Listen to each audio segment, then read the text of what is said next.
Hello everyone, हरे कृष्ण सभी को। कैसे हैं आप सब? उम्मीद है आप सब अच्छे होंगे और आपकी तैयारियां भी बहुत अच्छी चल रही होंगी। तो guys, today we are here for chapter number 4 of our CA inter law.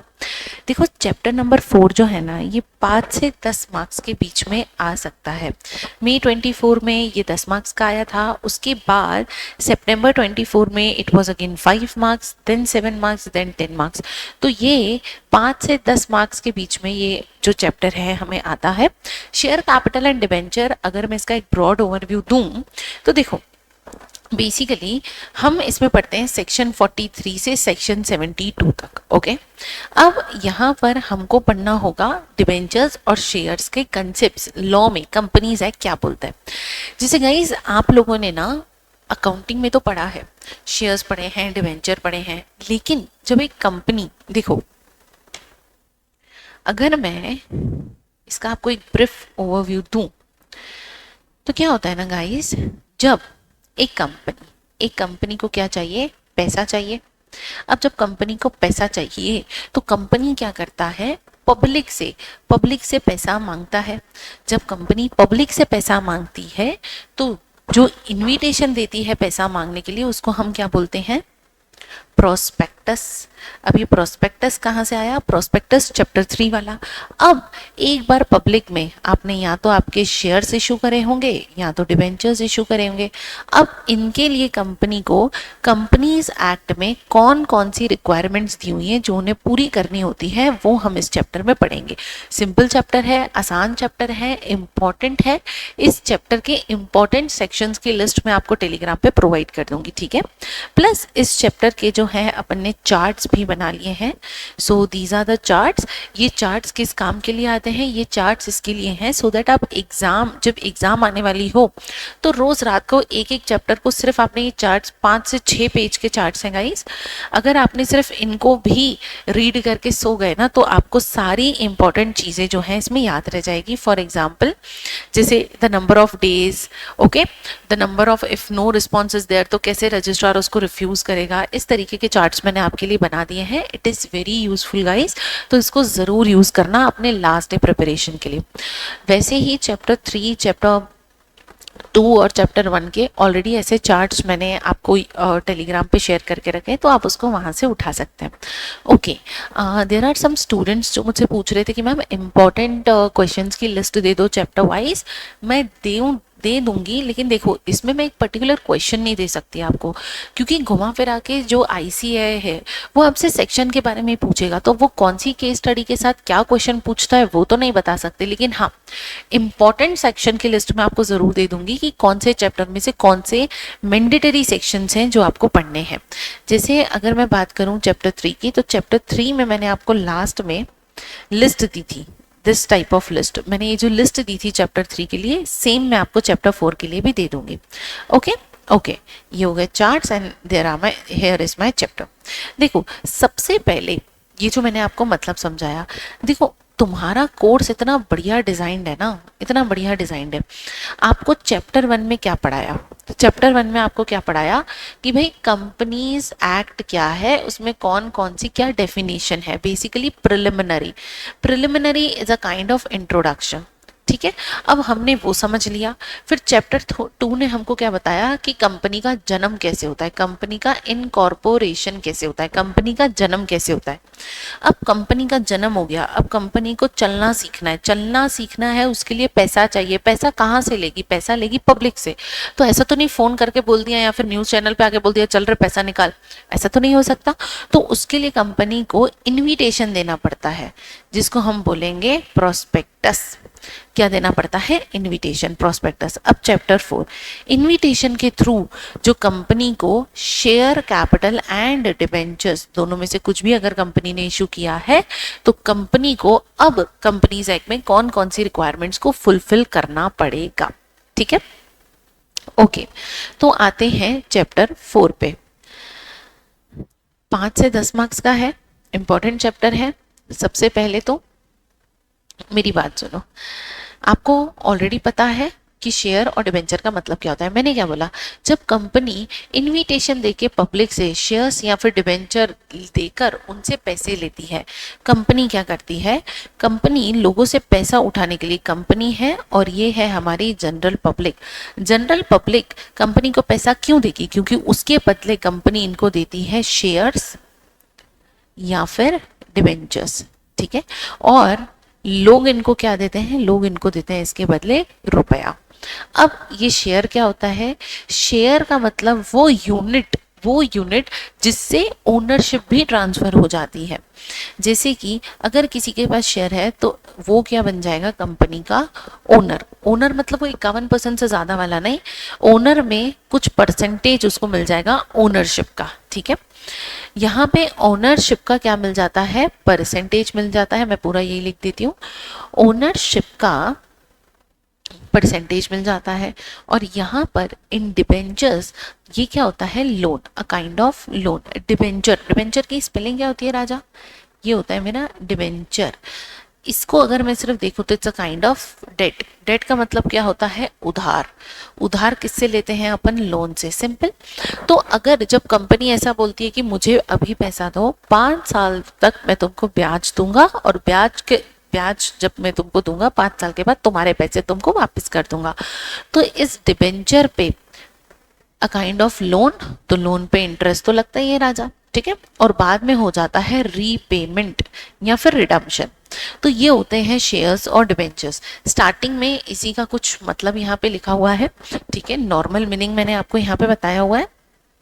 अब यहाँ पर सबसे पहले बोला हुआ है कि भाई आपको शेयर की डेफिनेशन दी हुई है सेक्शन 2 सब सेक्शन 84 में। क्या दिया हुआ है, शेयर का मतलब होता है शेयर, कंपनी की शेयर कैपिटल का शेयर। शेयर कैपिटल क्या होती है, सिंपल में बोलूं तो शेयर कैपिटल वो पैसा होता है, वो पैसा होता है जो कंपनी में लगा हुआ है, कंपनी में लगा हुआ पैसा।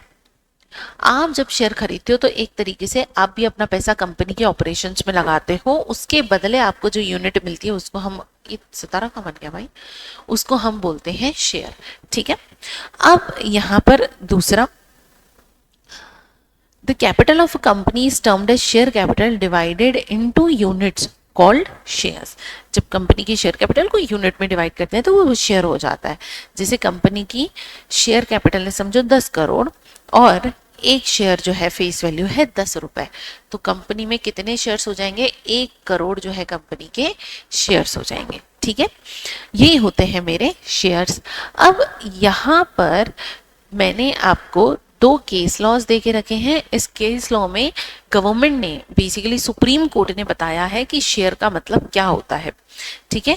तो मैम ये केस लॉज देखने हैं क्या, हाँ राजा ये केस लॉ जरूरी है। अगर क्वेश्चन आया और आपने अगर जो क्वेश्चन में अपने जो हमारे केस हैं, केस लॉज, उसका नाम लिखा ना तो आपको बहुत एज मिलेगा, ठीक है।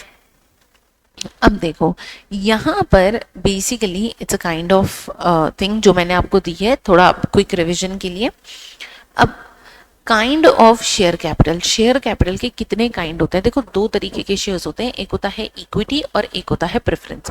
प्रेफरेंस में भी 2 होता है, एक होता है क्यूमुलेटिव और एक होता है नॉन क्यूमुलेटिव। अब इक्विटी शेयर का मतलब क्या होता है, इक्विटी शेयर मतलब as good as owners of the company. अगर मैंने किसी कंपनी के शेयर्स खरीदे इक्विटी शेयर्स, तो मतलब मेरा भी हिस्सा है उस कंपनी में, मैं भी एक तरीके से ओनर हूँ उस कंपनी की, ठीक है।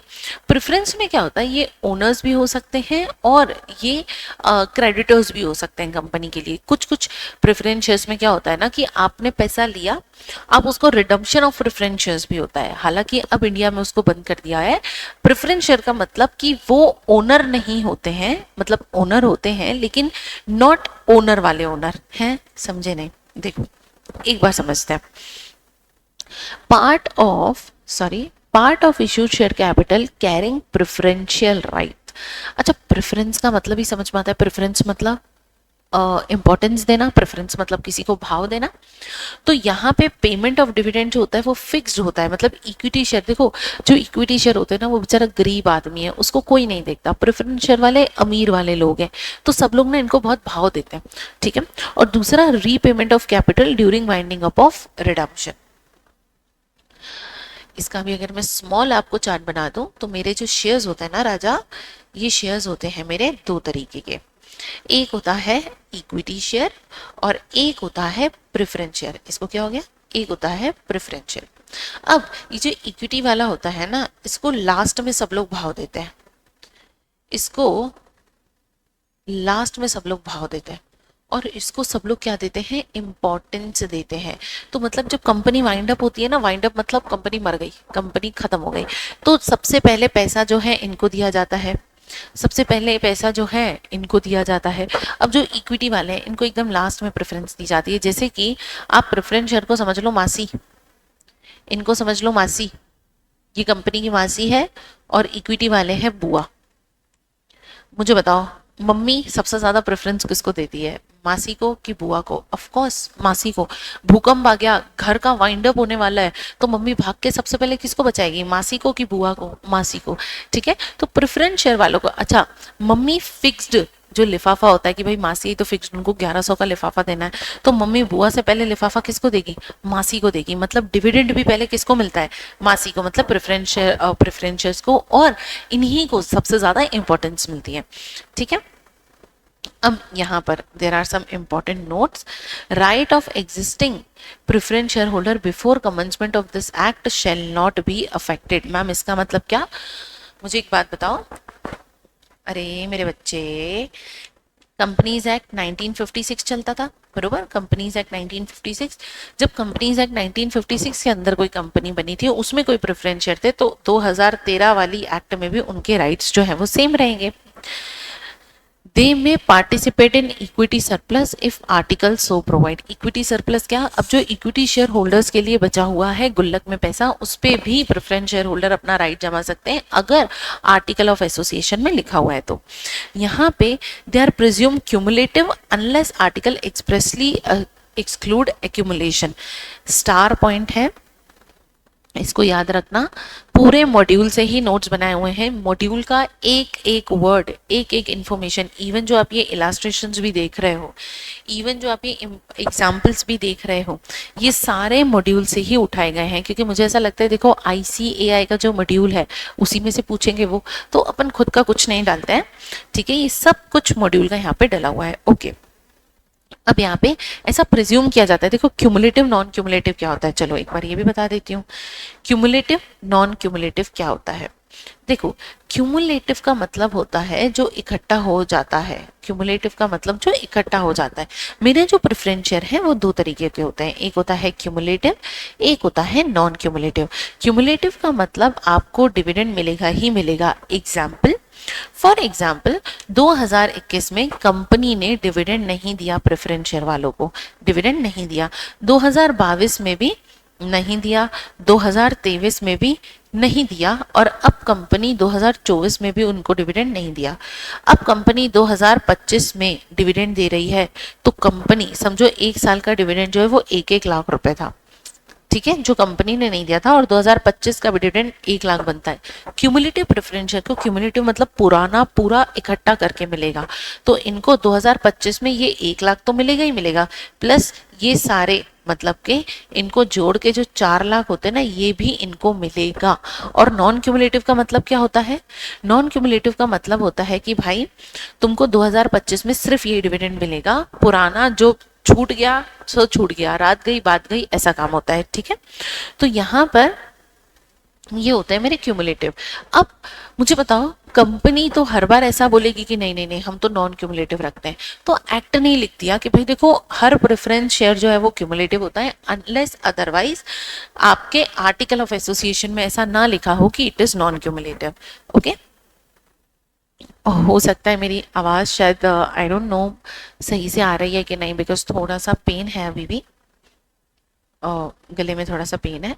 ओके, इक्विटी शेयर कैपिटल अपन ने समझ लिया था, ये भी दो तरीके के होते हैं। It's a plain vanilla. Plain vanilla का मतलब क्या होता है, जहां पे वोटिंग राइट्स मिलते हैं, और दूसरा होता है with differential rights as to dividend votings और अदरवाइज। रूल 4 बात करता है कि भाई प्रेफरेंस जो डिविडेंड है वो इक्विटी वालों को भी मिलता है, लेकिन हम चैप्टर 8 डिविडेंड में पढ़ेंगे कि कंपनी के बोर्ड ऑफ डायरेक्टर्स के ऊपर डिपेंड करता है कि वो डिविडेंड देना चाहते हैं कि नहीं देना चाहते।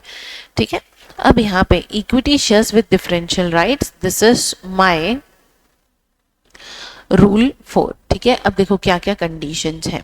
कंडीशंस क्या है ऐसे शेयर्स को इशू करने की?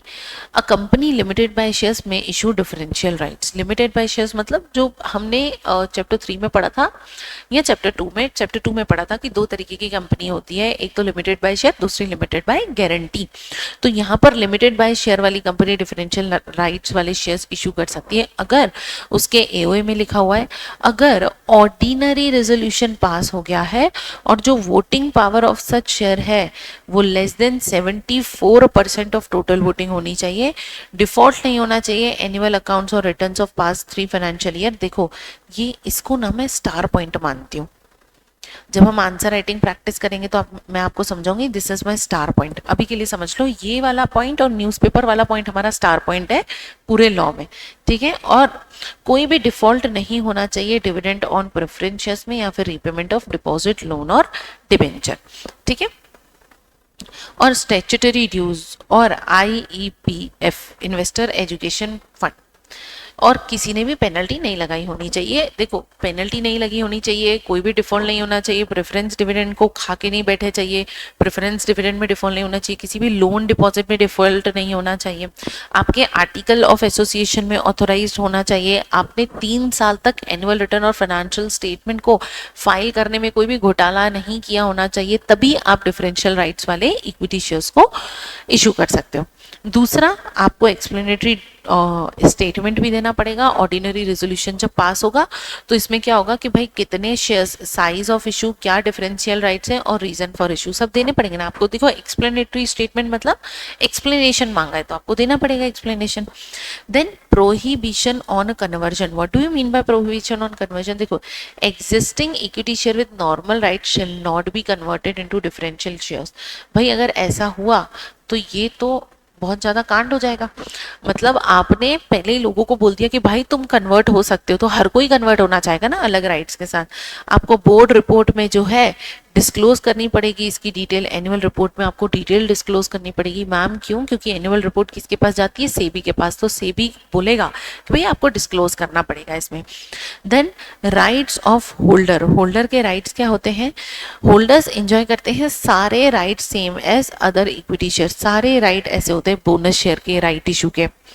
और मेंबर के रजिस्टर में भी आपको इनको इंक्लूड करना पड़ेगा। मैम मेंबर ऑफ रजिस्टर का मतलब क्या होता है? गवर्नमेंट के पास क्या होता है ना, गवर्नमेंट बोल रही हूँ सॉरी, कंपनी के पास क्या होता है ना, एक रजिस्टर होती है जिसमें सारे शेयर होल्डर्स की डिटेल वो नोट करते हैं। अब सेक्शन 42 किस पे एप्लीकेबल नहीं होगा? इन दो चीज़ों पे सेक्शन 43 जो है वो एप्लीकेबल नहीं होगा। Private company if permitted by it's article, और IFSC पब्लिक कंपनी। ठीक है, now what is section 46? Section 46 बात करता है सर्टिफिकेट ऑफ शेयर के बारे में। मैं आपको बताती हूँ सर्टिफिकेट ऑफ शेयर का मतलब क्या होता है। कंपनी है, कंपनी ने मिस्टर ए से पैसा लिया, ठीक है, मिस्टर ए से पैसा लिया तो उसके बदले मिस्टर ए को क्या दिए? शेयर्स। और मिस्टर ए ने उसके बदले कंपनी को क्या दिए होंगे? पैसे। मुझे बताओ, हम तो लॉ के स्टूडेंट हैं, हमको पता है कोई भी चीज बिना डॉक्यूमेंट के होती है क्या? नहीं। तो कंपनी इनको एक डॉक्यूमेंट देती है, एक सर्टिफिकेट देती है कि mister A is the holder of फलाना number of shares in our company, so this is my share certificate. अब ये जो शेयर सर्टिफिकेट है, ये जो मेरा शेयर सर्टिफिकेट है, ये प्राइमा फेसी एविडेंस होता है। ये क्या होता है? प्राइमा फेसी एविडेंस होता है। मैम यहाँ पे कहाँ से आ गया प्राइमा फेसी? आई नो अपन ने ऑडिट में पढ़ा है। प्राइमा फेसी का मतलब होता है जो देख के ही पता चलता है, मतलब आपने एक बार देख लिया तो ऐसा लगता है कि बस इसके बाद तो कोई गुंजाइश ही नहीं है, ये सबूत मिल गया उतना काफी हो जाता है, देखते से ही एक ही बार में जिस पे भरोसा हो जाए। अब शेयर सर्टिफिकेट जब देखेंगे तो भरोसा हो जाएगा कि अच्छा इस शेयर सर्टिफिकेट में इसका नाम, इसका आधार नंबर, इसकी साइन, कंपनी की साइन है, मतलब ये शेयर सर्टिफिकेट इस बंदे का है। प्राइमा फेसी, प्राइमा मतलब सबसे पहले, प्राइम, तो प्राइम एविडेंस हमको मिल जाता है। जैसे फॉर एग्जाम्पल अगर किसी ने मर्डर किया और जिस वेपन से मर्डर हुआ उस पर उसके निशान मिल गए, तो वो जो निशान है वो प्राइमा फेसी एविडेंस है कि आप इसको थोड़ी नकार सकते हो। ठीक है। अब दूसरा, देखो इसमें क्या क्या होता है, कंपनी की कॉमन सील लगी होती है, 2 डायरेक्टर्स की साइन होती है, और एक डायरेक्टर और एक कंपनी सेक्रेटरी की भी साइन होती है अगर कंपनी सेक्रेटरी को अपॉइंट करा है तो। Now there are important notes. भाई अमेंडमेंट एक्ट के अकॉर्डिंग 2015 में ऐसा बोल दिया गया था, कॉमन सील जो है ऑप्शनल है। एक सिग्नेटरी डायरेक्टर जो है वो अदर देन मैनेजिंग डायरेक्टर और होल टाइम डायरेक्टर होना चाहिए। दूसरा, डिजिटल सिग्नेचर इज अलाउड। जरूरी नहीं है कि आप जाके सिग्नेचर करो, डिजिटल सिग्नेचर इज अलाउड। अच्छा, आज के टाइम पे शेयर सर्टिफिकेट हमको मिलता है क्या कागज पे? नहीं। मेरे पापा ने 90s में रिलायंस के शेयर खरीदे थे, तब उनके पास था वैसा सर्टिफिकेट, वो बहुत संभाल के रखते थे कि भाई सर्टिफिकेट गुम नहीं होना चाहिए, नहीं तो पैसे वापस नहीं मिलेंगे। तो मम्मी उसको बहुत संभाल के रखती थी उन डॉक्यूमेंट्स को। लेकिन आज का जमाना आ गया है ग्रो का, एंजल वन का, ठीक है, अब जीरोधा का, अब इन सारी एप्स के बाद हमको डिजिटल तरीके से सर्टिफिकेट मिल जाते हैं। We don't have to secure those paper वाला सर्टिफिकेट। ओके, नाउ स्टूडेंट्स को नोट करना है, these are the important notes जो आपको एक बार एग्जाम में जरूर पढ़ के जाना है। Ma'am what is this ma'am? This is examiners trap. Examiner कहाँ कहाँ पे कोई एग्जाम में फंसा सकता है। देखो, is a share certificate conclusive proof of ownership? It is a prima facie evidence rebuttable if proof forced और फ्रॉडुलेंट। देखो प्राइमा फेसी देखते से तो सच लगता है, जैसे किसी के चाकू पे निशान मिले तो देखते से तो लगता है खून इसी ने करा है, लेकिन हो सकता है उसने नहीं करा हो, पहले किसी ने करके अपने निशान पोंछ के बाद में इस बेचारे ने पकड़ लिया और इसको पुलिस ने पकड़ लिया। तो बेसिकली एग्जामिनर ट्रैप का मतलब क्या है? जहाँ पे एग्जामिनर आपको फंसा सकता है। मैंने क्या बोला? कॉन्क्लूसिव एविडेंस नहीं है। कॉन्क्लूसिव मतलब दिस इज फाइनल नहीं, it's a prima facie evidence. ऐसा भी तो हो सकता है कि ये शेयर सर्टिफिकेट झूठा निकले, फॉर्ज्ड निकले। फॉर्ज्ड मतलब झूठा, फ्रॉडुलेंट तरीके वाला। Now this is the summary of this section जो आप देख सकते हैं, ठीक है। रूल 9 ने बोलता है डीमटेरियलाइजेशन के बारे में कि अब सब कुछ ऑनलाइन हो चुका है। नाउ सेक्शन 46 सबसेक्शन 2 क्या बोलता है? इशू ऑफ रिन्यूड और डुप्लीकेट सर्टिफिकेट। देखो, अगर आपका ओरिजिनल सर्टिफिकेट जो है वो खराब हो गया है, फट गया है, या फिर डीफेस्ड हो गया है, डीफेज मतलब उस पर जो इंक लगी हुई थी वो बिगड़ चुकी है, टॉर्न हो गया है, पुराना हो गया है, म्यूटिलेटेड हो गया है, समझ ही नहीं आ रहा, तो आप अपने शेयर सर्टिफिकेट को रिन्यू करवा सकते हो और उसके बदले एक दूसरा रिप्लेसमेंट करवा के नया शेयर सर्टिफिकेट ले सकते हो। लेकिन कंपनी रिप्लेस करेगी all existing certificate with new ones during, कब कब करेगी? सब डिवीजन और consolidation of shares, merger, demerger, any reconstitution without requiring surrender of old certificate. Ma'am इसका मतलब क्या? पहली बात सुनो, जब आपने बहुत बार शेयर्स को इशू करा, अब सरकार उन सबको एक साथ, सरकार बोल रही हूँ, क्या बोल रही हूँ मैं, कंपनी उन सबको क्या कर रही है? कंसोलिडेट कर रही है। या फिर दूसरा मैंने आपको बोल दिया कि इसका मतलब राजा ये भी हो सकता है कि कंपनी क्या कर रही है? कंपनी का मर्जर हो रहा है किसी दूसरी कंपनी के साथ, या डीमर्ज हो रहा है, कंपनी मर्ज हो रही है या फिर डीमर्ज हो रही है। ये माइक को थोड़ा ऐसा करना पड़ता है। कंपनी मर्ज हो रही है या फिर डीमर्ज हो रही है, तो कंपनी उन पुराने शेयर्स को वापस बुलवा के उसके बदले नए शेयर्स को इशू करके देगी, ठीक है। अब नए सर्टिफिकेट पे बिल्कुल ऐसा लिखा हुआ होना चाहिए कि नया सर्टिफिकेट क्यों दिया गया है, ठीक है। अब देखो, रिन्यूड सर्टिफिकेट और डुप्लीकेट सर्टिफिकेट में राजा एक डिफरेंस है। And what is this difference? ये दिमाग की बत्ती जलाओ, मेंटोस खाओ, दिमाग की बत्ती जलाओ। क्या लिखा है? रिन्यूड सर्टिफिकेट का मतलब क्या होता है? जब पुराना हो गया कोई सर्टिफिकेट, उसको बदलवा के आप दूसरा सर्टिफिकेट ले रहे हो। एंड डुप्लीकेट सर्टिफिकेट का मतलब क्या होता है? लॉस्ट सर्टिफिकेट का रिप्लेसमेंट, गुम हो गया, अब आपको डुप्लीकेट सर्टिफिकेट मिल रहा है। नाउ डुप्लीकेट सर्टिफिकेट कब मिलता है? देखो, रिन्यूड कब होगा? जब पुराना हो गया, ठीक है। जैसे कि फॉर एग्जाम्पल समझो, this is my share certificate, okay. Now for example this is my share certificate. अब जब ये शेयर सर्टिफिकेट जो है, समझो ये शेयर सर्टिफिकेट जो है गुम हो गया, तो मुझे डुप्लीकेट सर्टिफिकेट मिलेगा इसकी बदला। लेकिन अगर ये सर्टिफिकेट पुराना हो गया तो मुझे रिन्यूड सर्टिफिकेट मिलेगा, ठीक है।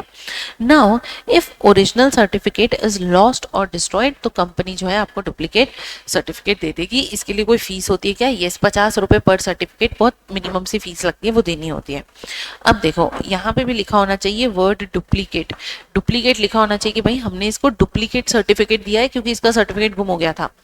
दूसरा देखो, अनलिस्टेड कंपनी को 3 महीने के अंदर अंदर डुप्लीकेट सर्टिफिकेट दे देना है। किसी ने अप्लाई करा 3 महीने के अंदर दो, और लिस्टेड कंपनी को within 45 days. Then exam का ट्रैप, ओके एग्जाम का ट्रैप तो आपने पढ़ ही लेना है। ओके रिकॉर्ड, अब आपको ये रिकॉर्ड कब तक रखना है, देखो कंपनी का जो घर है, ऐसे रिकॉर्ड को आपको परमानेंटली रखना पड़ेगा, क्योंकि शेयर्स को कभी रिडम्पशन होता है क्या, नहीं। एक बार पैसा आया आया तो कंपनी के पास ये डिटेल हमेशा मरते दम तक होनी चाहिए अपने रजिस्ट्रार्ड ऑफिस में, ठीक है। और दूसरा, ये किसकी कस्टडी में होनी चाहिए, ये कस्टडी में होनी चाहिए या तो कंपनी सेक्रेटरी या फिर बोर्ड के किसी ऑथोराइज्ड पर्सन की कस्टडी में होनी चाहिए, ठीक है। उसके बाद मैनर क्या है इशू का, तो उसमें बहुत सारे रूल्स को फॉलो करना है राजा। तो एक बार नीचे आ जाते हैं कि कौन कौन से मैनर्स है। देखो सबसे पहले फॉर्म, शेयर सर्टिफिकेट का फॉर्म क्या होता है, इट इज फॉर्म SH1, जिसमें आपका नाम लिखा हुआ होता है, जिसमें आपके शेयर्स कितने शेयर्स हैं और अमाउंट कितना आपने उस पर पेड किया है। उसके बाद record particulars of every issued certificate जो है वो रजिस्ट्रार ऑफ मेंबर सेक्शन 88 बोलता है कि भाई ROC sorry register of member एक सर्टिफिकेट मैं एक सेकेंड पानी पी लेती हूँ, थोड़ी सी तबीयत खराब है, तो अभी मौसम चेंज हो रहा है बहुत ज़्यादा, एंड हमारे इंदौर में तो ऐसा हो रहा है कि सुबह ठंड लगती है, दिन में गर्मी लगती है और रात में बहुत ज़्यादा ठंड लगती है। ओके, तो जिस वजह से तबीयत थोड़ी खराब हो गई है। ओके, तो देखो एक रजिस्टर होता है मेंबर्स का, जिसमें कंपनी सारे मेंबर्स की एंट्री करता है। तो आपको उसमें एंट्री करनी पड़ेगी कितने नंबर ऑफ शेयर हैं, कब डेट ऑफ इशू था और नाम ऑफ द होल्डर। अब आपको शेयर सर्टिफिकेट को मेंटेन करके रखना पड़ेगा। रूल 7 बात करता है कि भाई आपको इन सारे सर्टिफिकेट्स को मेंटेन करके रखना पड़ेगा, अपने पास स्टोर करके रखना पड़ेगा, और ओल्ड सर्टिफिकेट पे आपको स्टैंप लगाना पड़ेगा कैंसल्ड का। दिस इज इंपॉर्टेंट राजा, ठीक है। आपको ओल्ड सर्टिफिकेट जो है उसको डीफेस्ड करना पड़ेगा, मतलब उसके फेस जो सर्टिफिकेट है, सर्टिफिकेट का थोबड़ा कहाँ गया यार, certificate, yes okay okay, for example this is my certificate, तो इसके थोबड़े को आपको डीफेस करना पड़ेगा, इस पे सील लगानी पड़ेगी, भाई ये कैंसिल हो गया है। नहीं तो देखो कोई इस सर्टिफिकेट को भी तो जाके किसी को बेच सकता है कि भाई देख ये मेरे पास शेयर है, हो सकता है वो कैंसल्ड वाला उसके बदले ऑलरेडी, फॉर एग्जाम्पल मेरा ये शेयर सर्टिफिकेट गुम हो गया, ठीक है। जैसे मेरे पापा ने 90s में लिया रिलायंस का शेयर, समझो शेयर सर्टिफिकेट गुम हो गया, तो पापा क्या करेंगे, फटाफट जाएंगे, और क्योंकि लिस्टेड कंपनी थी तो 45 दिन, नॉन लिस्टेड में 3 महीने होता है, 45 दिन के अंदर अंदर कंपनी जैसे भी डॉक्यूमेंट सबमिट करेंगे, कंपनी 45 दिन के अंदर अंदर उनको नया सर्टिफिकेट दे देगी, और इसके ऊपर लिखेगी कि this is the duplicate certificate, इसके ऊपर कंपनी लिखेगी कि this is my duplicate certificate. वही समझो मेरे पापा का जो पुराना शेयर सर्टिफिकेट जहाँ गिरा था, किसी ने उठाया रोड से और बोला कि यार ये तो शेयर सर्टिफिकेट है, एक काम करता हूँ इसको सेल करता हूँ, या कंपनी के पास जाता हूँ और बोलता हूँ इसमें बस नाम बदल लो, या फिर इसको सेल करवा देता हूँ। तो मुझे एक बात बताओ, ये तो फिर दिक्कत हो जाएगी ना। तो कंपनी को ऐसा अपने रजिस्टर ऑफ मेंबर में भी लिखना पड़ेगा, और जो ओल्ड सर्टिफिकेट जो उनके पास सरेंडर किए गए हैं रिन्यूड के बदले, उस पर लिखना पड़ेगा कि भाई ये सर्टिफिकेट जो है वो क्या हो चुके हैं, कैंसल्ड हो चुके हैं, और उसको डिस्ट्रॉय करना पड़ेगा आफ्टर 3 years, आप उसको जला दो, खत्म कर दो, ठीक है। ये नॉन नेगोशिएबल इंस्ट्रूमेंट होता है। अगर शेयर जॉइंटली किसी ने होल्ड करे हैं तो only 1 share certificate is issued. जैसे मैंने, मेरे पापा ने, मेरी मम्मी ने, मेरी सिस्टर ने, मेरे भाइयों ने, हम 5-6 ने क्या करा है ना, एक ही कंपनी में जॉइंटली शेयर्स परचेज करें, तो कंपनी अलग अलग को थोड़ी देगी भाई। सेव ट्रीज, पेपर को कम यूज करो तो कंपनी बोलेगी एक ही शेयर सर्टिफिकेट सबको इशू होगा। Then we have punishment. अगर आपने डुप्लीकेट सर्टिफिकेट फ्रॉडुलेंटली लिया है तो कंपनी को जो है, if company issues duplicate certificate with intent to defraud, fraud करने के लिए, तो कंपनी को जो है 5 रुपए 5 into face value of share जितना आपको क्या देना पड़ेगा, फाइन देना पड़ेगा। और यहाँ पे 10 करोड़ और high of 10 into face value whichever is higher. Then we have higher officer in default के पास क्या लग जाएगा, 447। This is also my star point, ठीक है। अब यहाँ पे वोटिंग राइट्स की बात करते हैं। वोटिंग राइट्स की बात करते हैं। वोटिंग राइट्स क्या है, देखो voting rights of equity share holders कुछ इस सेक्शन में दिए हुए हैं। तो एवरी इक्विटी शेयर होल्डर जो है shall have the right to vote on every resolution placed before the company. Company, हर शेयर होल्डर के पास राइट है कि वो कंपनी के मैटर्स पे अपना वोट देगा, ठीक है। Voting right on poll shall be in proportion to paid up equity capital. In proportion to paid up के इक्विटी कैपिटल का मतलब क्या होता है, फॉर एग्जांपल मैंने 10,000 शेयर होल्ड करे हैं, डिवाइडेड बाय कंपनी में 10 करोड़ शेयर है, इसको डिवाइड करो, जो परसेंटेज आएगा मेरी वोटिंग का परसेंटेज इतना है, इस परसेंटेज से मेरी वोटिंग जो है अफेक्ट करेगी कंपनी के डिसीजंस को। निधि कंपनी इसके केस में क्या है, no member shall beyond on poll, no member shall vote on poll beyond 5% of voting rights of all equity shares. This is the star point. अगर किसी के पास 5% ऑफ टोटल वोटिंग बियॉन्ड है तो सारे शेयर होल्डर के बदले वो vote नहीं कर सकता भाई, सबको करने का मौका मिलेगा। Now there are some notes जिसको आप रीड कर सकते हो। एग्जामिनर का ट्रैप क्या है, do not confuse one share one vote valid only for ordinary shares without differential right. One share one vote ये सिर्फ किसके लिए होता है, ऑर्डिनरी शेयर्स के लिए, ठीक है। प्रेफरेंस शेयर में क्या होता है, they can vote only on resolution directly affecting their right. प्रत्येक को प्रेफरेंस शेयर सिर्फ उसी के लिए वोट दे सकता है उसके उस रेजोल्यूशन के लिए जो उनके राइट को अफेक्ट करता है, या फिर जब कंपनी का वाउंड अप होता है या शेयर कैपिटल का रिडक्शन होता है। अब there are important provisions. If dividend unpaid for 2 years or more, preference share get voting rights on all the resolution. This is again an star point guys. यहाँ से देखो ऐसे ऐसे पॉइंट से ही एग्जामिनर आपसे, ऐसे ऐसे पॉइंट पे ही एग्जामिनर आपसे क्वेश्चन पूछता है और बच्चे बोलते हैं कि पता नहीं कहाँ से आ गया पेपर। अभी लास्ट लॉ का पेपर देख के आप सबको ही समझ में आ गया होगा कि ICAI कहीं से कुछ भी पूछ सकता है। तो ऐसे छोटे छोटे जो पॉइंट्स होते हैं ना राजा, these points are very important, these points are very very important. क्या बोला, प्रेफरेंस शेयर वाले को अगर 2 साल तक तुमने डिविडेंड नहीं दिया तो वो हर रेजोल्यूशन पे वोट करेगा, अदरवाइज वो सिर्फ 2 रेजोल्यूशन पे वोट कर सकता है। एक तो वो जो उसके राइट को अफेक्ट करता है और दूसरा वो जो रिडक्शन होता है शेयर कैपिटल में वाइंडिंग अप के टाइम पे। अब यहाँ पर मैंने एग्जाम्पल भी दिए हुए हैं, you can see the examples. Okay, कहाँ कहाँ पे ये अप्लाई नहीं होता है, not applicable to private company और दूसरा IFSC public company. Then section 48 variation of share holders right. Share holder के राइट्स में वेरिएशन कब आता है, देखो if a company wants to change right of any class of shares like voting dividend, तो procedure कहाँ दिया हुआ है हमारे सेक्शन 48 में। अगर कंपनी को किसी के राइट्स को चेंज करना है तो देखो 3 कंडीशन फुलफिल होनी चाहिए।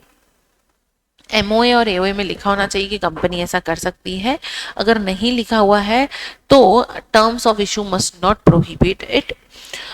इशू की टर्म्स में भी जब शेयर सर्टिफिकेट देते हैं तो उसमें टर्म्स एंड कंडीशन लिखा होता है, उसमें लिखा होना चाहिए कि भाई कंपनी जो है MOA और जो AOA है, सॉरी कंपनी जो है शेयर होल्डर के राइट को चेंज कर सकता है।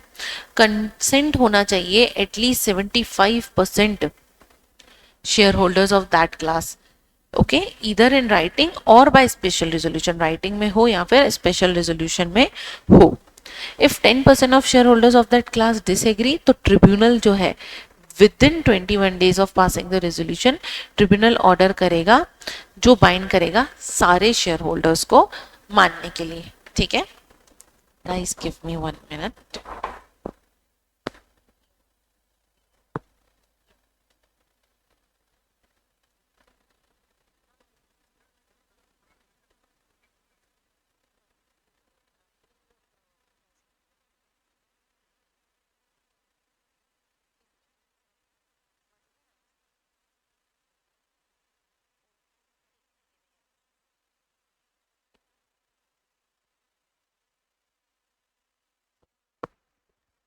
Second guys, just a wait second too. Hello.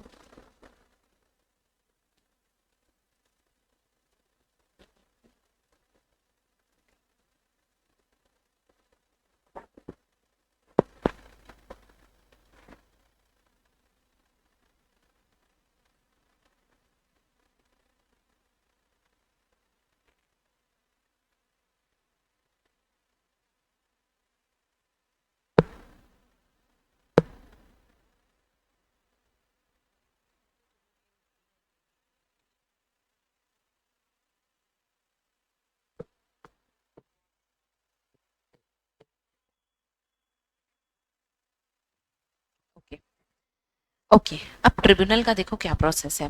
Tribunal application देनी है with in 21 days of resolution. देखो 10% अगर डिसएग्री करते हैं तो वो ट्रिब्यूनल के पास जाएंगे, 21 दिन के अंदर अंदर एप्लीकेशन देंगे। एप्लीकेशन देने के बाद ट्रिब्यूनल ऑर्डर देगा जो सबके ऊपर बाउंड होगा, और उस ऑर्डर की कॉपी देनी है आपको रजिस्ट्रार को within 30 days. Okay guys, this is my bet. अगर आपने मेरे नोट्स को पूरा पढ़ लिया, समझ लिया, तो आपको एग्जाम में इसके बाहर कुछ नहीं आने वाला। ओके दूसरा, अब यहाँ पे देखो एग्जामिनर का ट्रैप क्या है, 75% होल्डर्स हैं कि 75% ऑफ शेयर्स है। ओके तो correct, it is issued shares. Okay, अब यहाँ पे कुछ लैंडमार्क्स दिए हुए हैं, आप इसको देख लेना। कॉल ऑन शेयर, आपने application money, allotment money, call on shares, call and arrears आपने अकाउंट्स में ऑलरेडी पढ़ के रखा है in your foundations, in your 12th, in your 11th। ठीक है, तो यहाँ पे मैं आपको सिंपल यही बोलूँगी कि भाई कंपनी जो है यूनिफॉर्म बेसिस पे सारे जो शेयर्स हैं उनसे पैसा कॉल कर सकती है। ओके, दिस इज नॉट ऐसा कुछ बड़ी सी चीज़। देन कॉल इन एडवांस, मैं ही बता देती हूँ, अपने अकाउंट्स में ऑलरेडी आपने इसको पढ़ के रखा है।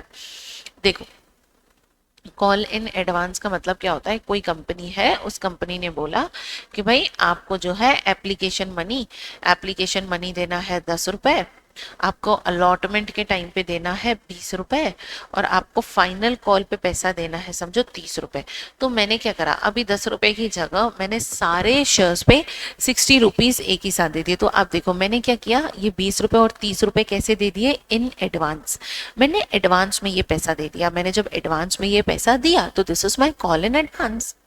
ठीक है, अब यहाँ पे, और कंपनी ये कब एक्सेप्ट करेगी, जब उसके आर्टिकल्स उसको परमिट करते हैं तभी कंपनी इसको एक्सेप्ट करेगी। अच्छा, ऐसा नहीं है मैंने एक्स्ट्रा पैसे दे दिए तो मुझे एक्स्ट्रा वोटिंग राइट मिलेगा। No, this is not the case. Again this is the important वाला point. Okay buddies, okay then we have payment of dividend in proportion to paid up amount. आपको paid up amount के proportion में dividend देना है। Okay जैसे कि यहां पर, okay, if article authorise company proportionate basis पे क्या पे करेगी, डिविडेंड को पे करेगी। ओके ओके, कुछ यहाँ पे मैंने आपको एग्जांपल दे रखा है, आप इसको देख सकते हैं, और डिविडेंड को तो हम चैप्टर 8 में और देखने वाले हैं। इशू एट प्रीमियम, मतलब अगर शेयर है 10 रुपए का, कंपनी ने इशू किया है 14 रुपए पे, तो जो 4 रुपए है, जो ये है मेरी फेस वैल्यू है, ये है मेरी इशूड प्राइस। ठीक है, देखो मेरी फेस वैल्यू जो है शेयर की है 10 रुपए, और इशू प्राइस कंपनी ने, इशू प्राइस कितने रुपए की है, 14 रुपए की। तो अब ये जो 4 रुपए है ना राजा, 4 रुपए जो एक्स्ट्रा है, this extra money is my premium. Okay okay, अब यहाँ पर transfer of premium to securities premium account. Security premium account में हम प्रीमियम का पैसा डालेंगे। सिक्योरिटी प्रीमियम अकाउंट जो है वो इंपॉर्टेंट है, आपको आगे समझ में आएगा। ठीक है, the amount shall be transfer to separate account, that is security premium account. Such account shall have the same sanctity as paid up share capital. ठीक है, मतलब उतना ही इंपॉर्टेंस होगा। it can be reduced only as per the provisions applicable। reduce मतलब इसमें से पैसा तभी निकाल सकते हैं जो हमारे कंपनीज एक्ट बोलता है। आगे कंपनीज एक्ट बताता है कि सिक्योरिटीज प्रीमियम का पैसा हम कहाँ कहाँ यूज कर सकते हैं। अच्छा, सिक्योरिटी प्रीमियम अकाउंट सेपरेटली आता है बैलेंस शीट में। Okay, it is a capital reserve, not a free reserve. Free reserve का मतलब कंपनी का वो गुल्लक जब चाहे पैसे निकालने की दिक्कत नहीं। कैपिटल रिजर्व मतलब वो पैसा जो आप कुछ चीजों के लिए यूज कर सकते हो, हर बार उसको एवं यूज नहीं कर सकते। ठीक है, जैसे, अच्छा इसको अगर मैं आपको और सिंपल तरीके से समझाऊं तो this is my capital reserve, this is my free reserve. अब हमारे घर में जो है समझो 2 गुल्लक है। ठीक है, एक तो है हमारा नॉर्मल सेविंग, और एक जो है ना, ये समझो आपके पापा ने शादी में जो खर्चा होगा उसके लिए पापा आपके सेव कर रहे हैं। ठीक है, तो मुझे बताओ, आप इसका पैसा, अगर आप ट्रिप पे जा रहे हो तो पापा कौन सी गुल्लक में से आपको पैसा निकाल कर देंगे, ये नॉर्मल वाला। अगर आपको कपड़े चाहिए, क्लोथ्स चाहिए, तो पापा आपको कहाँ से निकाल के देंगे पैसा, यहाँ से। अगर आपको पेपॉन के शो में जाना है, ओके, अगर आपको पेपॉन के शो में जाना है, आपको टिकट के लिए पैसे चाहिए, पापा यहाँ से पैसे निकालेंगे। यहाँ से पैसे कब निकालेंगे, जब खरीदी रिलेटेड होगी शादी से। तो this is my capital reserve, जो एक पर्टिकुलर पर्पस के लिए यूज किया जाता है। और फ्री रिजर्व मतलब बाकी की जरूरतों के लिए यूज किया जाता है। अब यहाँ पर शादी का नाम लिया, शादी का ही वीडियो आ गया यूट्यूब पे। Issue of shares at discount, सीधी सी बात है, 100 रुपए का शेयर है, 95 रुपए में दे दिया तो 5 रुपए मिल गए डिस्काउंट।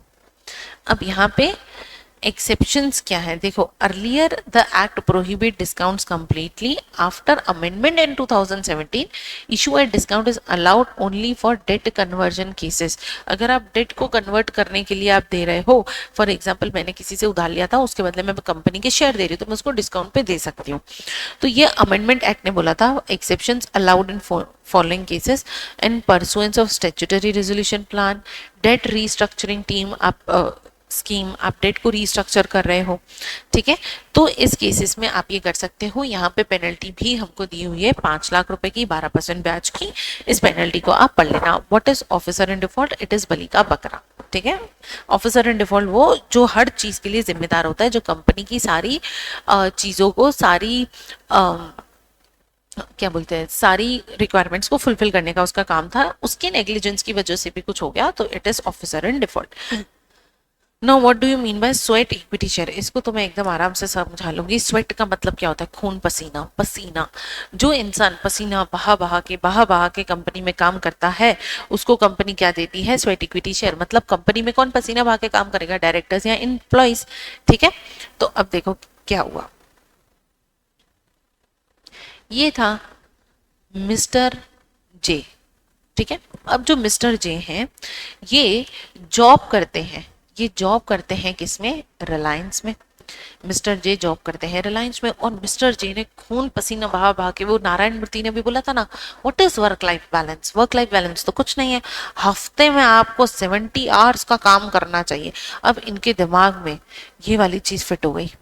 इन्होंने बोला खून पसीना बहा के कंपनी के लिए काम करूंगा, बड़ा आदमी बन जाऊंगा। खून पसीना बहा के ही काम कर रहा है, ठीक है।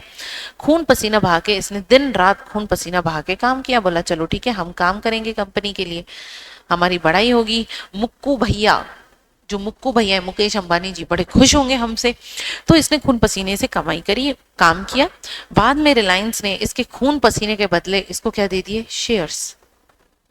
इसको क्या दे दिए? शेयर्स। ये बोलेगा मेरे को क्यों शेयर्स दिए? आए बैंगन, क्यों शेयर दिए मेरे को?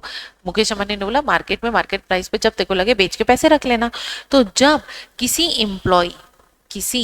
एम्प्लॉय या फिर डायरेक्टर को खून पसीने की मेहनत के बाद उसके बदले पैसे के बजाय जब शेयर मिल जाता है, तो इस शेयर को हम क्या बोलते हैं? Sweat equity share. इस शेयर को हम क्या बोलते हैं राजा?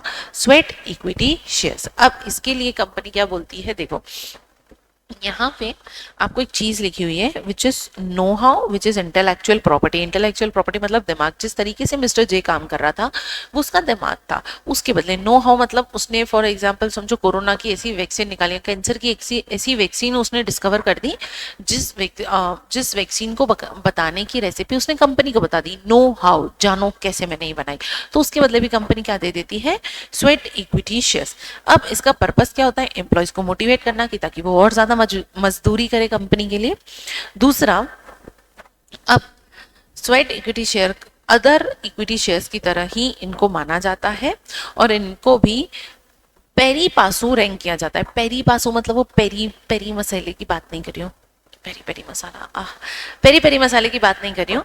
पेरी पासू का मतलब ये होता है जिनको ऑर्डिनरी शेयर होल्डर के बराबर ही माना जाता है। ऐसा नहीं कि है ये तो नौकर स्वेट इक्विटी शेयर वाला है, नहीं, सब इक्विटी शेयर वाले बराबर माने जाएंगे। यहाँ पर कंडीशंस क्या है? Share of that class is already registered, आपने स्पेशल रेजोल्यूशन के थ्रू आपने उसको पास करवाया है, ऑथोराइज किया है, और रेजोल्यूशन में जो है number of share, current market price, consideration दिया हुआ है, और क्लास ऑफ डायरेक्टर और एम्प्लॉइज भी दी हुई है। Then this is the rule 8 जो आप रीड कर लेना कि भाई एम्प्लॉय का मतलब क्या होता है, वैल्यू एडिशन का मतलब क्या होता है। वैल्यू एडिशन मतलब अपने काम से कंपनी में कुछ वैल्यू एडिशन करी, कंपनी का फायदा करवाया, ठीक है। अब यहाँ पे इंटेलेक्चुअल कॉन्ट्रीब्यूशन किया मतलब दिमाग लगा के काम करा। देन वी हैव, अच्छा this is important, rule 8। Rule 8 को आपको खाली देखना नहीं है, इसको समझना भी है। यहाँ पे स्पेशल रेजोल्यूशन की वैलिडिटी कब तक रहेगी? It is only for 2 months, 12 months, 12 months के लिए वैलिड रहेगी। लिमिट ऑफ इशू क्या रहेगी? देखो, दिस इज मोस्ट इंपॉर्टेंट राजा, ये इंपॉर्टेंट है। इसमें आपको पूछा है कि स्वेट इक्विटी शेयर, ऐसा नहीं company 2 crore sweat equity share मैं देना चाहता हूं तो दे सकती है क्या? नहीं, इसकी लिमिट क्या है? Sweat equity share is less than कितना? 15% ऑफ पेड अप इक्विटी, 15% और लेस किसका? पेड अप इक्विटी का या 5 करोड़ की वैल्यू का, विच एवर इज हायर, उतना आपको मिनिमम देना है। क्यूमुलेटिव लिमिट, अच्छा it's a during a year, एक साल में कितना दे सकते हैं? क्यूमुलेटिव लिमिट मतलब टोटल कंपनी अपने लाइफ टाइम में कितना कर सकती है, कंपनी इशू कर सकती है? 25% और less of total paid up capital, paid up equity capital. और फॉर स्टार्टअप इसकी लिमिट क्या है? 50% for first 10 years. Again this is important Raja, startup का तो जमाना ही चल रहा है, जैसे यहाँ 25% है, स्टार्टअप के लिए कितनी है वो? 50%। ठीक है, अब यहाँ पर ओके, ये तो आप समझ ही गए हैं। अगर नॉन कैश कंसिडर का ट्रीटमेंट आपको दिया हुआ है कि बैलेंस शीट में कैसे होगा, इसको आपने सिर्फ रीड करना है। ठीक है, जस्ट रीड इट आउट, और कोई बात नहीं है इसमें। Issue and redemption of preference shares, okay. Types of preference share कौन से होते हैं? कन्वर्टिबल, जिसको इक्विटी शेयर में कन्वर्ट किया जाता है। क्यूमुलेटिव, नॉन क्यूमुलेटिव मैंने आपको बताया था। एक तो वो जो पार्टिसिपेट लेते हैं सरप्लस में, और एक रिडम्पशन, जिनको रिडम करते हैं, या फिर इररिडीमेबल। इररिडीमेबल प्रेफरेंस शेयर कभी भी इशूड नहीं किए जाते हैं इंडिया में। Okay, then we have what are the provisions of issue of irredeemable shares? कुछ provisions है। क्या provisions है? A company limited by share shall not issue irredeemable preference share। देखो preference share का मतलब ही वो है जिसका पैसा वापस उसको मिलेगा। It's a kind of debt। ठीक है, debt और ownership का mixture है वो डिवेंचर और इक्विटी शेयर का mixture है। तो भाई इस मिक्सचर में आपको irredeemable का ऑप्शन नहीं मिलता है। Now what are the conditions? देखो, स्पेशल रेजोल्यूशन आपको पास करना है जनरल मीटिंग में, कोई भी डिफॉल्ट नहीं होना चाहिए आपका अर्लियर प्रेफरेंस शेयर के रिडम्पशन में या फिर उसके पेमेंट में। ठीक है, अगर आप पुराने प्रेफरेंस शेयर होल्डर को ही रिडम नहीं कर पा रहे हो, उसी को डिविडेंड नहीं दे पा रहे हो, तो नए प्रेफरेंस शेयर इशू ही क्यों करना? ओके, नाउ फर्दर रिक्वायरमेंट्स आपको क्या बोली है? आपको एक्सप्लेनेटरी स्टेटमेंट देना पड़ेगा, आपको एक रजिस्टर मेंटेन करना पड़ेगा, और if company list its preference share it must follow SEBI का regulation. It's a simple thing. ठीक है, एग्जामिनर का ट्रैप आप देख सकते हो। Then we have issue and redemption of preference share. Again ये दोबारा आ गया है, it is repeated I think. ठीक है, okay, now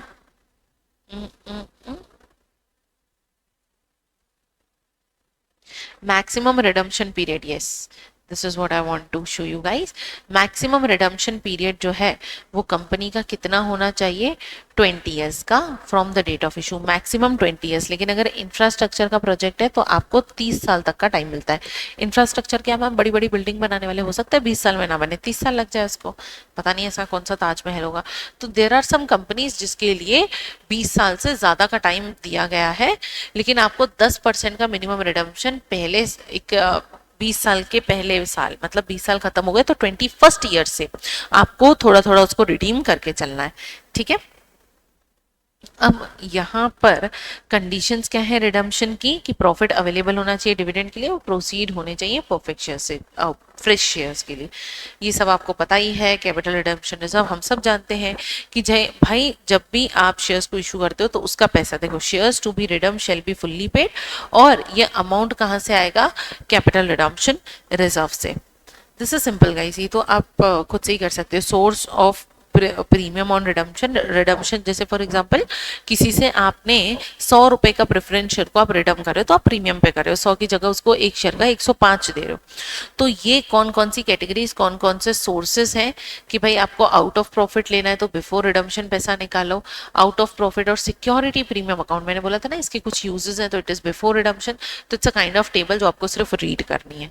ओके, नाउ मैं सीधा हमारे इंपॉर्टेंट पे चलती हूँ, transfer and transmission of securities और इंटरेस्ट ऑफ मेंबर। देखो क्या होता है, a company shall register transfer securities of the company और इंटरेस्ट ऑफ अ मेंबर। ऐसा हो सकता है ना कि मेरे पापा ने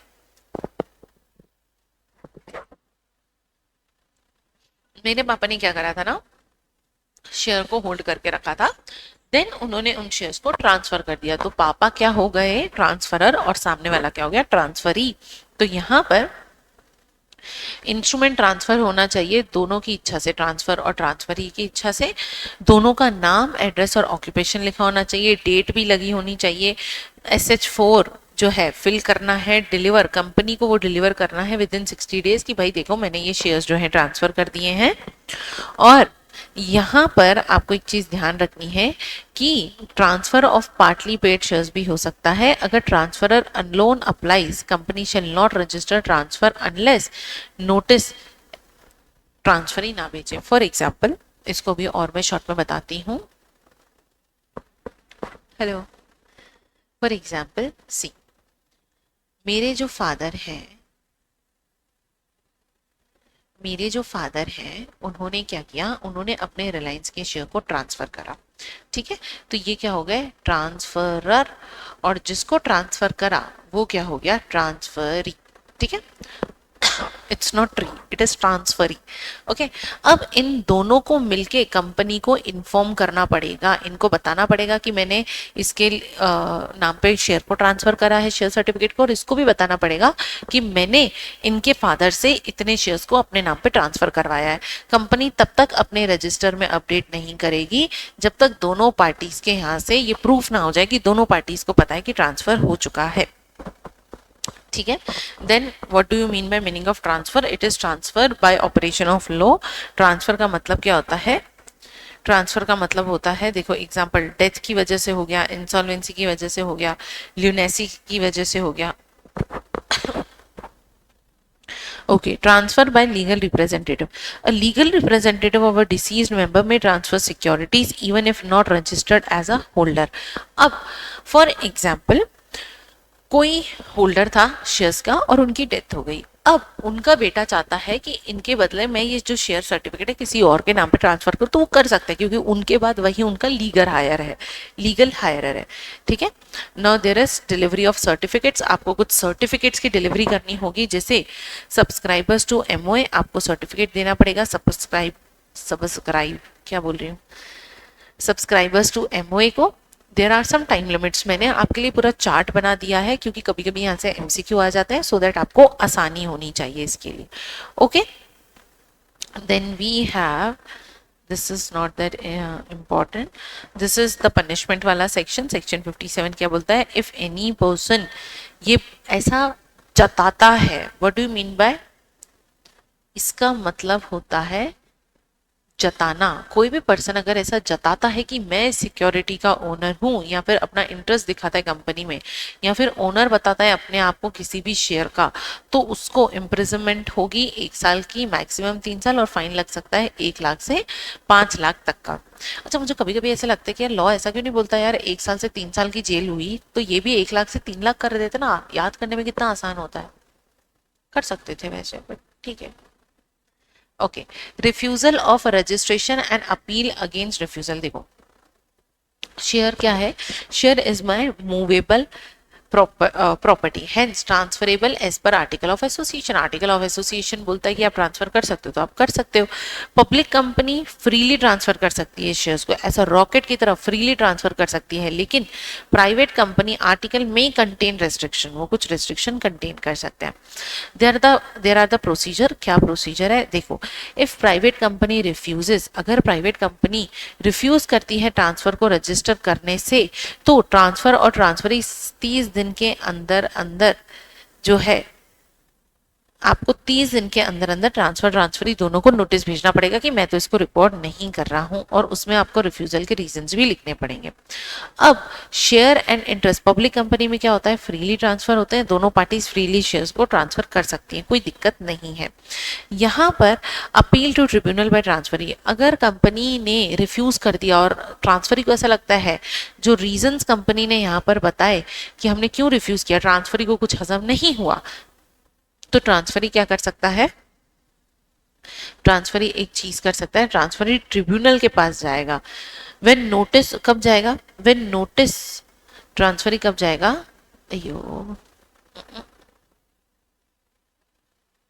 ट्रांसफरी ट्रिब्यूनल के पास कब जाएगा? ट्रांसफरी तब जाएगा जब उसको नोटिस मिल जाएगा और उस नोटिस के within 30 days of notice company ने उसको नोटिस दिया कि देख भाई हम क्यों ये ट्रांसफर तेरा रजिस्टर नहीं कर सकते, वहां से 30 दिन के अंदर अंदर वो ट्रिब्यूनल के पास जाएगा और बोलेगा देखो यार कैसा करता है यार साहब, इसको बोलो यार क्यों रजिस्टर नहीं कर रहा। दूसरा, अगर नोटिस ही रिसीव नहीं हुआ तो 30 दिन तक पहले इंतजार करेगा, फिर अगले 30 दिन उसको मिलेंगे कि जा भाई जाके ट्रिब्यूनल पे कंप्लेन कर दे। ठीक है। अब appeal to tribunal public company में कैसे अपील करते हैं? अगर रिफ्यूजल का नोटिस मिला तो 60 दिन के अंदर अंदर जाओ, बस 30 दिन का एडिशन कर दिया है, और इंटीमेशन ही नहीं मिला तो 90 दिन के अंदर अंदर चले जाओ। अब order of tribunal, tribunal after hearing parties opportunity of being heard guys, opportunity of being heard सबको मिलेगी। दोनों पार्टीज को सुनने के बाद क्या बोलेंगे? या तो बोलेंगे registered by company with in 10 days of order, या तो बोलेगा भाई 10 दिन के अंदर अंदर रजिस्टर कर, या फिर रेक्टिफाई करेगा रजिस्टर और डायरेक्ट करेगा कंपनी को कि भाई पे करो डैमेजेस। ओके, अगर कुछ भी कॉन्ट्रावेंशन किया इसके ऑर्डर का तो सेम पेनल्टी है, 1 साल से 3 साल तक की जेल और 1 लाख से 5 लाख तक का आपको फाइन लग सकता है। अब यहाँ पे मैंने आपको जो है एक चार्ट बना के दिया है, यहाँ पे काइंड ऑफ चार्ट मैंने आपके लिए बनाया है। ऐसा कर दूंगे मैं इधर, ट्राई नहीं किया मैंने अभी तक इसको। Oh, this is the chart guys, so that आप ये 30 दिन 60 दिन 90 दिन वाली जो लिमिट है ना वो याद रख सको। या this is the chart, this is for your revision only. ठीक है, okay. Rectification of register of member. अब देखो कंपनी की ड्यूटी क्या है कि कंपनी को एक रजिस्टर, मेंबर्स का रजिस्टर जो है अपने आप पास मेंटेन करना पड़ेगा। अब अगर उसमें ऐसा प्रिज्यूम किया जाता है कि जो भी कुछ उसमें लिखा हुआ है सही लिखा हुआ है, अब अगर किसी पर्सन को लगता है कि उसमें गलत डिटेल्स हैं तो वो पर्सन जो है ट्रिब्यूनल के पास जा सकता है। ट्रिब्यूनल के पास जा सकता है और वो बोल सकता है कि भाई नाम गलत एंटर करा है, नाम ओमिट कर दिया है, या फिर अननेसेसरी डिले कर रहे हैं रजिस्टर में चेंजेस करने का। तो यहाँ पर any member can apply even without personal injury, personal injury के विदाउट भी वो यहाँ पर अप्लाई कर सकता है।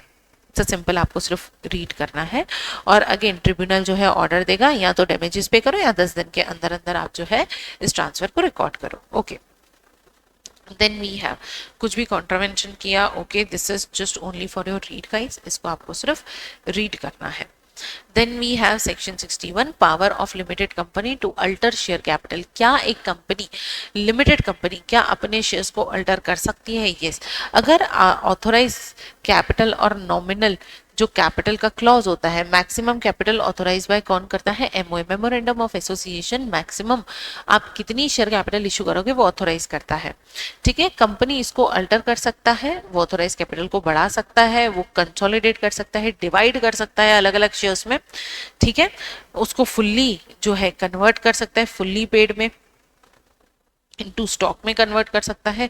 ये सारी चीजें कंपनी कर सकती हैं। हमारा कंपनी एक्ट जो है उनको ये सारी चीजें करने के लिए अलाउ करता है। ओके, लेकिन द थिंग इज आपको फाइल करना पड़ेगा SF7 with in 30 days for alteration notice. अगर किसी भी पर्सन को, शेयर होल्डर को ऐसा लगता है कि भाई ये करने से मेरे जो राइट्स हैं उसमें कुछ भी बदलाव आ रहा है, तो वो इस तरीके की चीज जो है वो ट्रिब्यूनल के पास जाके इस फॉर्म को फिल कर सकता है। Further issue of share capital, देखो अब ये further issue of share capital क्या होता है? जब कोई कंपनी पहली बार पब्लिक से पैसा लेती है तो उसको बोलते हैं आईपीओ। राजा, इसको हमने पढ़ा था बहुत अच्छे से चैप्टर 3 में, it is my initial public offer. और जब कोई कंपनी पब्लिक के पास दोबारा से second time, third time I है, मतलब फर्स्ट बार को छोड़ के आई है, तो it is FPO, further public offer. तो अब हम यहाँ पे यही पढ़ रहे हैं, further issue of share capital. Company right issue कर सकती है further. What do you mean bye right issue ma'am? Right issue का मतलब ये होता है कि देखो जब कोई कंपनी, इसको भी हमने समझा था इन आर चैप्टर 3 वाला लेक्चर, जब कोई कंपनी शेयर्स को इशू करती है पहली बार तो उसको क्या बोलते हैं? आईपीओ। ठीक है, और पहली बार कुछ लोगों ने कंपनी के शेयर खरीदे। सोचो जब कोई कंपनी को पैसा देने के लिए तैयार नहीं था, तब जब कोई कंपनी को जानता तक नहीं था, तब ये लोग थे जिन्होंने कंपनी के लिए कंपनी के शेयर खरीदे और कंपनी के क्या बन गए, मेंबर्स बन गए। तो क्या कंपनी को इनके प्रति कुछ तो भावना होनी चाहिए ना कि यार ये कितने वफादार है, पहली बार इन्होंने हम पे भरोसा करा था जब कोई भरोसा नहीं करा था। अब जब कंपनी फर्दर पब्लिक ऑफर लेके आएगी तो कंपनी पब्लिक जनरल पब्लिक के पास जाने से पहले इन एग्जिस्टिंग मेंबर्स को, ये जो कंपनी के एग्जिस्टिंग मेंबर्स है ना राजा, ये जो कंपनी के एग्जिस्टिंग मेंबर्स है ना, ये क्या हो रहा है कि वो ऐसा नहीं होगा I think. Okay fine, no no no issue भाई। तो जो कंपनी के, फिर से कॉकरोच बनाना पड़ेगा, ये जो कंपनी के एग्जिस्टिंग मेंबर्स थे ना, कंपनी इनको बोलेगी यार देखो जब हम फर्स्ट टाइम इशू लेके आए थे ना, तब तुम लोगों ने हमारी बहुत मदद करी थी, हमारे ऊपर भरोसा करा था।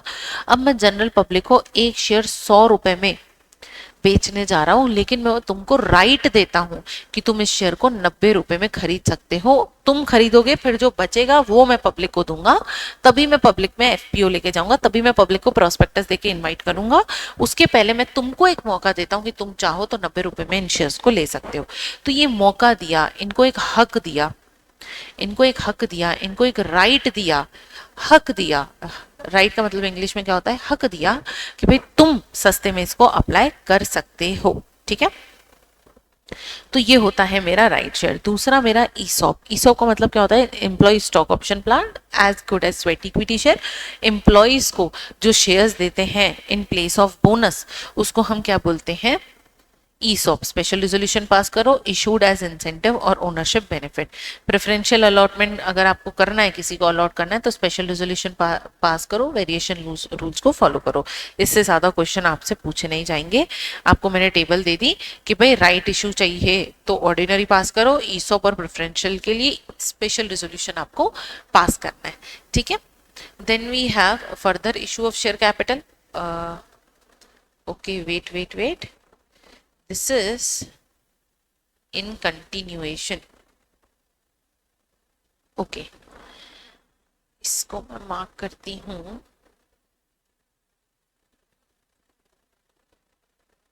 Section continued.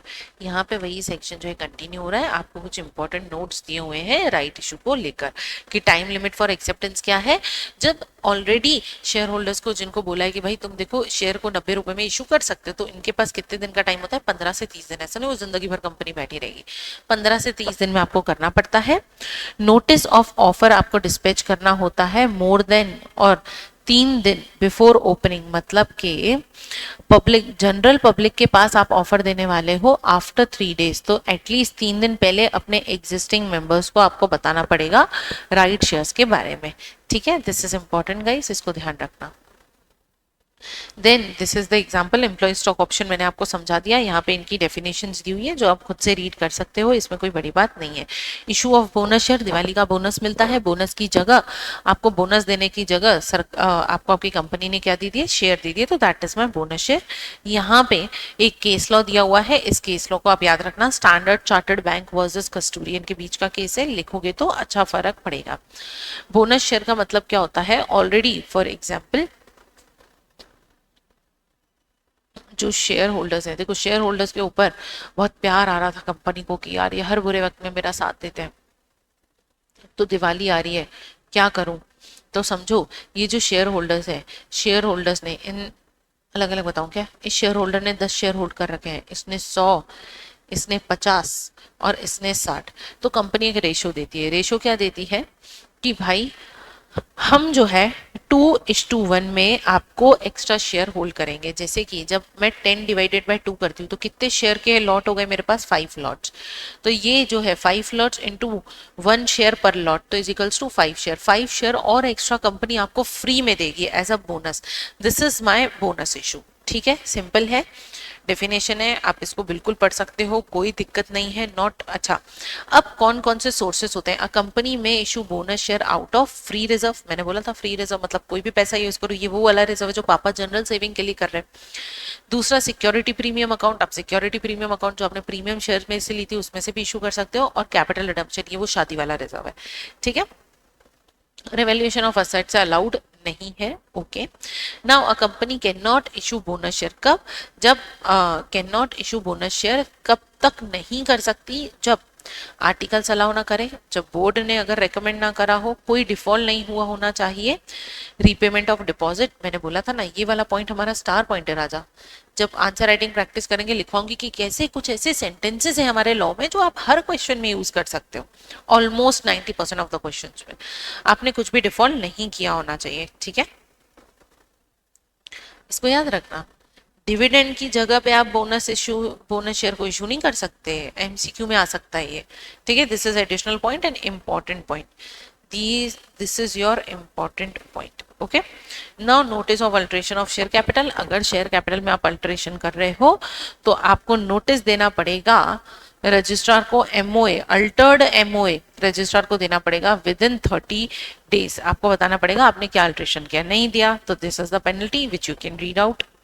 Reduction of share capital, again this is notice of alteration. अगर आप शेयर कैपिटल को रिडक्शन करे हो, शेयर कैपिटल का मतलब के आप 10 रुपए का शेयर था और 7 रुपए आपने उसमें से लिए थे और कंपनी ने डिसाइड किया कि अब बचे हुए 3 रुपए मैं नहीं लूंगा, मतलब अब ये 7 रुपए का शेयर ही मैं मानूंगा, तो कंपनी को जो है नोटिस देना पड़ेगा, कंपनी को जो है ट्रिब्यूनल को बताना पड़ेगा, ट्रिब्यूनल जो है सेंट्रल गवर्नमेंट्स को बताएगा और ट्रिब्यूनल ऑर्डर देगा और ट्रिब्यूनल बोलेगा कि आप रिडक्शन कर सकते हो अगर आपने डेट और क्लेम ऑफ रजिस्टर्ड जो क्रेडिटर्स हैं, मतलब जो उधारी लिए, जिन लोगों ने कंपनी को उधारी दी है, जिनसे कंपनी ने उधारी ली है, अगर वो लोग कंफर्म कर देते हैं तो आप कर सकते हो और अकाउंटिंग ट्रीटमेंट आपको एज पर अकाउंटिंग स्टैंडर्ड करना होगा। ओके, और आपको पब्लिकेशन देनी होगी, ऑर्डर को पब्लिश करना पड़ेगा एज ट्रिब्यूनल डायरेक्ट, जैसे ट्रिब्यूनल डायरेक्ट करे वैसे ऑर्डर को पब्लिश करना पड़ेगा विद इन 30 डेज। आपको जो है आरओसी के पास, आपकी गर्लफ्रेंड के पास, कंपनी की गर्लफ्रेंड कौन, आरओसी, उसको क्या देना पड़ेगा, नोटिस देना पड़ेगा। Okay, there are other points which you can read out. Power of company to purchase its own securities. Oh my God, मैंने securities issue करी और मैंने खुद ही उसको purchase कर लिया. This is my buyback. Buyback का मतलब क्या होता है, बिल्कुल हिंदी भाषा में मैंने आपको बताया है. Buyback का मतलब होता है जब कंपनी अपने ही issued shares या specified securities को शेयर होल्डर से वापस खरीद लेती है. ये कंपनी के पास एक तरीका होता है अपनी कैपिटल स्ट्रक्चर को रीएडजस्ट करने का. रीएडजस्ट क्यों मैडम, देखो कभी कभी क्या होती है ना, आप समझो मुकेश अंबानी है, ठीक है, ये हमारा मुक्कू है, मुक्कू लिखो। हमारा जो मुक्कू है वो मालिक कब तक है, जब तक उसके पास कितना परसेंट होल्डिंग है, 51%। उसने इतने शेयर्स इशू कर दिए कि अब जो है मार्केट में 49% मार्केट में शेयर्स रिलायंस के चल रहे हैं। This is huge amount. कोई भी बंदा अगर 1% भी या 2% भी इधर उधर हुआ तो कंपनी का मालिक बदल जाएगा ना। तो कंपनी मार्केट से अपने शेयर को वापस उठाने के लिए मुकेश अंबानी क्या करेगा, अपने ही शेयर्स को रीपरचेज कर लेगा।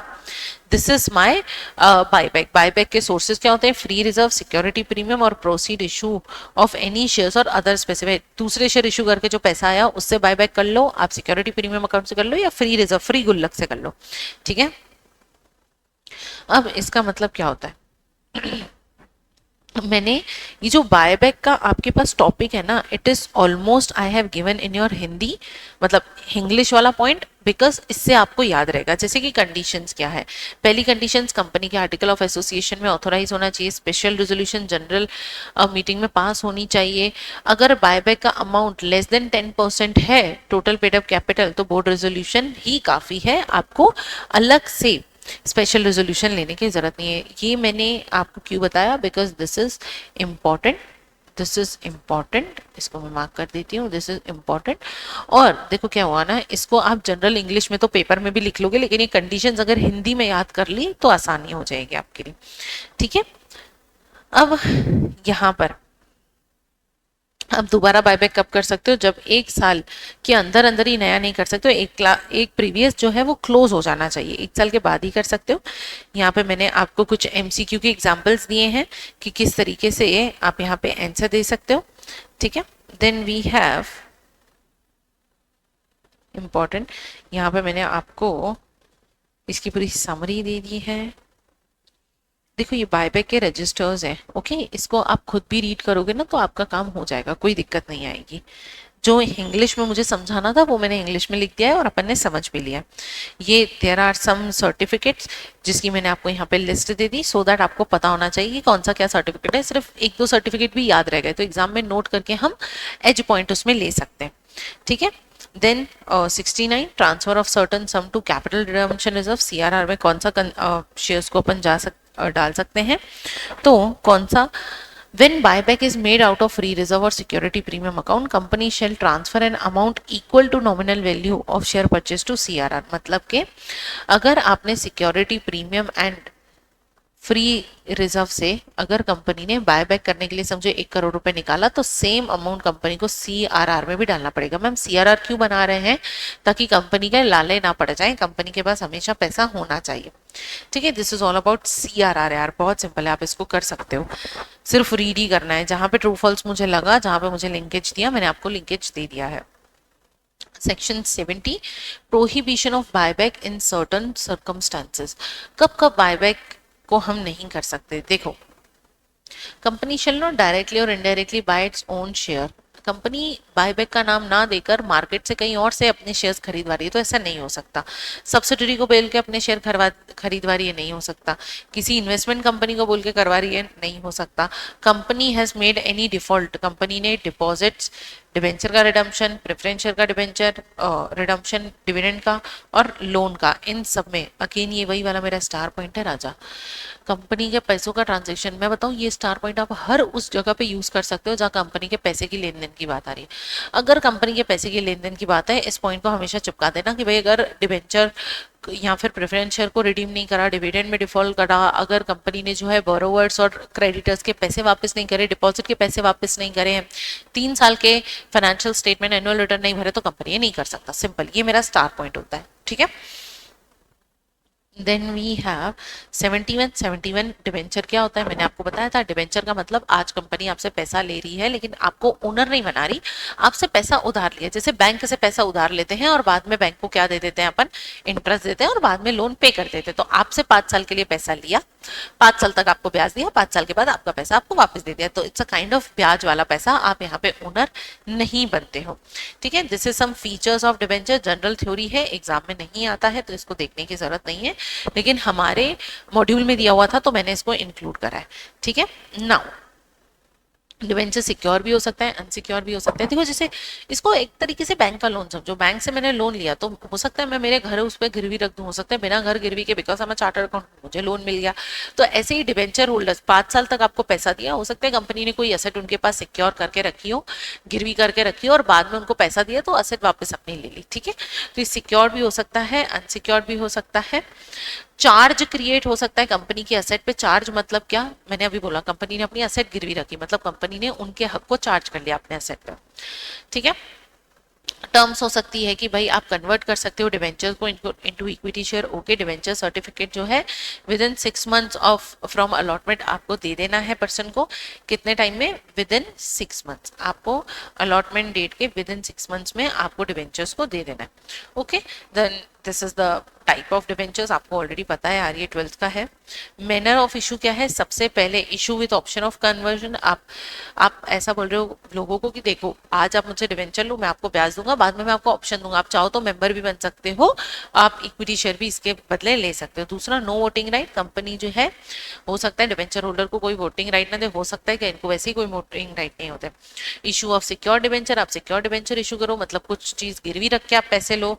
मैक्सिमम टेन्योर क्या होता है, 10 साल मैक्सिमम होता है, ठीक है। 10 साल के अंदर अंदर आपको डिवेंचर का पैसा वापस देना है। यहाँ पे एक्सेप्ट 30 साल आपको मिलता है इंफ्रास्ट्रक्चर प्रोजेक्ट्स को लेकर। अगर इंफ्रास्ट्रक्चर प्रोजेक्ट्स है तो आपको 10 साल मिलेगा। और अगर जो मिनिस्ट्रीज ने कंपनीज को बोला है, जो आरबीआई सेंट्रल गवर्नमेंट जिन कंपनीज को अलाउ किया, वही 10 साल से ज्यादा इसको रख सकती है। आपको डिवेंचर ट्रस्टी को अपॉइंट करना पड़ेगा। आपको अपॉइंट करना पड़ेगा प्रोस्पेक्टस के पहले। प्रोस्पेक्टस क्या होता है राजा, प्रोस्पेक्टस का मतलब होता है इन्विटेशन। तो पब्लिक को इन्विटेशन देने से पहले you have to appoint a trustee, debenture trustee, जो डिवेंचर्स होल्डर्स की तरफ से कंपनी में सारे अरेंजमेंट्स देखेगा कि कहीं कोई फ्रॉड ना हो जाए, ठीक है। फिर security bye creation of charge, आप चार्ज क्रिएट कर सकते हो, आप गिरवी रख सकते हो अपनी कोई भी इमूवेबल या फिर मूवेबल प्रॉपर्टी, ठीक है। अब यहाँ पर डिबेंचर डीड बनता है, डिबेंचर ट्रस्ट डीड एग्जीक्यूट होता है SH12 में, डिबेंचर होल्डर्स का इंटरेस्ट। अब यहाँ पे ये एक्सीड नहीं होना चाहिए फ्रॉम द क्लोजर, कितना, with in 3 months. 71 creation of debenture redemption reserve, debenture से जो पैसा आएगा आपको DRR बनाना पड़ेगा। इसका मीनिंग एंड पर्पस मैंने बताया है, इसको आप सिर्फ रीड कर देना, सिर्फ रीड कर दोगे तो भी आपका काम चल जाएगा।